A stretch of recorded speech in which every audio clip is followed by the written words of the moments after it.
Sir आपका legal perspective जानना चाहूंगी। एक तो जाहिर है डिवीजन तो बेंच में थी ही, और ये फेवरेबल रहा है हुकूमत के लिए भी कि जिस तरह डिवीजन कायम है।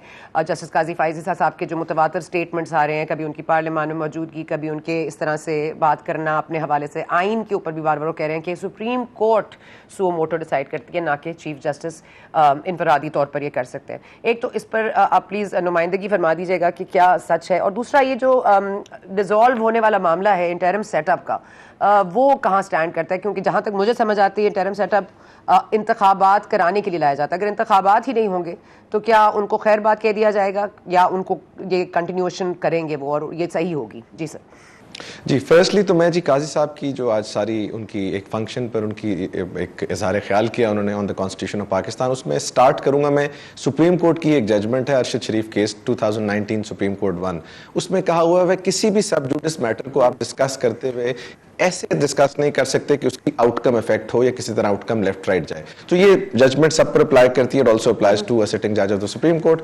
उसके साथ साथ जो इंपॉर्टेंट बात काजी साहब ने आज की है, काजी साहब आर्टिकल 1843 में तो सुप्रीम कोर्ट का तस्करा कर रहे हैं, लेकिन उसके फौरन बाद आर्टिकल 185 आता है और उसमें है कि an appeal shall lie to the supreme court from high court.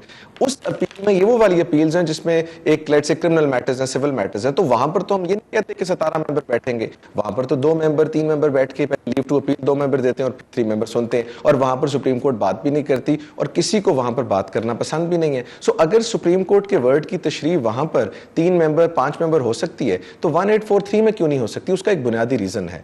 1843 जो है रेड विद ऑब्वियसली 185 भी, इन दोनों के लिए supreme court rules and orders इन 1980 जिसमें चीफ जस्टिस पाकिस्तान को इख्तियार दिया गया है और वो उस इख्तियार को इस्तेमाल करते हुए बेंचेस हैं। इस चीज को कि इसको रेगुलेट होना चाहिए, इस पर तो कोई दो राय नहीं है, बट उसको रेगुलेट करने का तरीका बड़ा क्लियरली आइन में लिखा हुआ है आर्टिकल 191 में कि सुप्रीम कोर्ट ने खुद बैठ के रेगुलेट करना है। तो मैं समझता हूं ये सिलेक्टिव क्रिटिसिज्म जो है इसका नुकसान इदारे को होगा, और ये अगर करना है तो कि फिर ओवरऑल हर केस 17 मेंबर बेंच बैठ के सुने। और एक फाइनल बात कि सुप्रीम कोर्ट की अगर तारीफ 17 मेंबर हैं तो सुप्रीम कोर्ट में तो इस वक्त 17 मेंबर भी मौजूद नहीं है, तो अगर आपने सुप्रीम कोर्ट की वो तारीफ लेनी है तो उसमें भी 15 मेंबर मौजूद हैं। सो फिर then it becomes a larger bench. वो वंस अगेन एक डिस्क्रेशन देते थे चीफ जस्टिस को। दूसरी आपने बात की कि जो आज की अगर आप सारी की सारी प्रोसीडिंग्स लें कि इन प्रोसीडिंग्स के अंदर जो लेट्स से पॉलिटिकल डायलॉग हो रहा है या उसका रूम है या नहीं है। देखिए chief justice Pakistan from day 1 कोशिश कर रहे थे कि ये जो मैटर है ये पॉलिटिकल फोर्सेस खुद रिजॉल्व करें। जब ये इशू शुरू हुआ है तब भी उन्होंने कहा था कि अगर हम आपको बाहर भेज दें और आप मशवरा कर लें, जिस पर बहुत तनकीद हुई कि जी सुप्रीम कोर्ट का काम ये नहीं है। उसके बाद उन्होंने एक फैसला दिया और उस फैसले के अंदर ऑफ कोर्स 90 डेज को थोड़ा सा एक्सटेंड किया। जब 90 डेज एक्सटेंड हो जाते हैं तो नाउ कम्स योर क्वेश्चन, जो इंटरिम गवर्नमेंट है जो आपकी वहां पर इस वक्त फॉर्म हुई थी अंडर आर्टिकल 105, मेरा जाती वो ये है कि अगर 90 डेज के बाद की एक्सटेंशन मिलती है तो वही एक्सटेंशन आर्टिकल 254 के तहत सुप्रीम कोर्ट शायद उनको भी दे देगा, क्योंकि उनका बुनियादी मकसद जो है वो इलेक्शंस करवाना है और इलेक्शंस तक वो रहेंगे। इंस्टेड के जो खान साहब की डिमांड है उससे तो शायद मैं उस तरह एग्री ना करूं कि एडमिनिस्ट्रेटर्स अपॉइंट हो, ये वही इंटरिम गवर्नमेंट है जो कि interim government under article 105 appoint हुई थी और उसको एक्सटेंशन जिस तरह 90 डेज में एक्सटेंड किया गया इसी तरह यहां पर भी वो extension supreme court of Pakistan उनको दे सकती है और शायद दे भी देगी।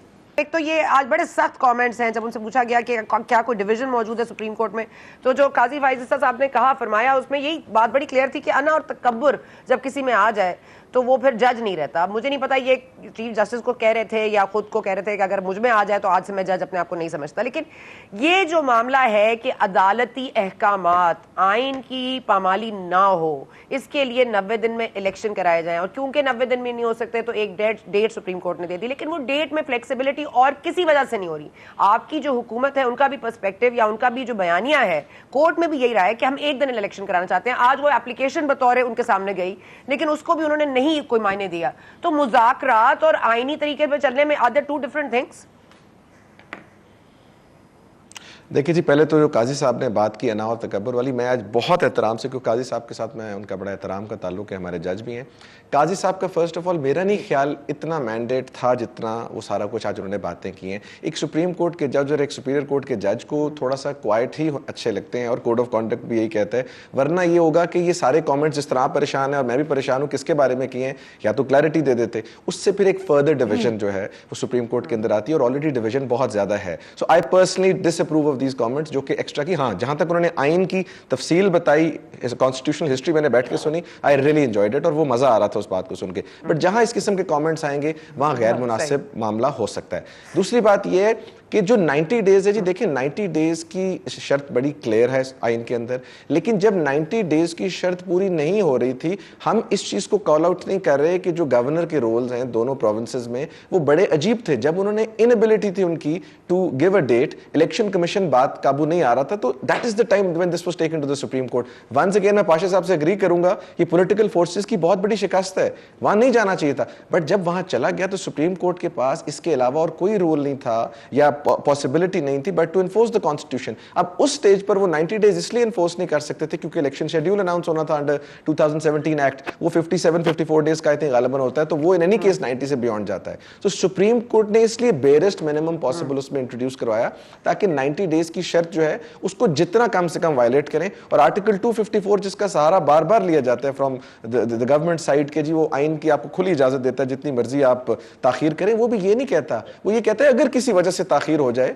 तो वो कंडोन हो सकती है। बट ये नहीं है कि आप बैठ के सोच लें कि जी मैंने 1.5 साल ताखीर करनी है फिर मैं इसको बेनिफिट क्लेम कर लूंगा। सिमिलरली सुप्रीम कोर्ट ने ट्राइड इट्स बेस्ट। अब आप देखें सुप्रीम कोर्ट क्या कर सकता था, it could have passed an order. Supreme court versus rest of Pakistan है इस वक्त, टू बी वेरी ऑनेस्ट। और आज आपने देखा है कि मिनिस्ट्री ऑफ डिफेंस ने अनप्रेसिडेंटेड एप्लीकेशन फाइल कर दी जिसको सुप्रीम कोर्ट ने कमेंट किया। आज की जो हियरिंग में 3-4 बातें इंपॉर्टेंट है। सबसे इंपॉर्टेंट बात यह है कि जो मुनीब अख्तर साहब ने पॉइंट आउट किया है कि prime minister of the country एक मनी बिल पास नहीं करवा सका, तो इसका मतलब है he has lost the confidence. दूसरी बात यह है कि जो मिनिस्ट्री ऑफ डिफेंस है उनका ये दरखास्त फाइल करना बनता नहीं था, वो किस कैपेसिटी में ये दरखास्त फाइल कर लें। तीसरी बात उन्होंने कमेंट किया कि उनके ख्याल में अगर हालात ठीक नहीं है तो उस बेसिस पर तो हम ये नहीं कह सकते कि हालात ठीक नहीं होंगे।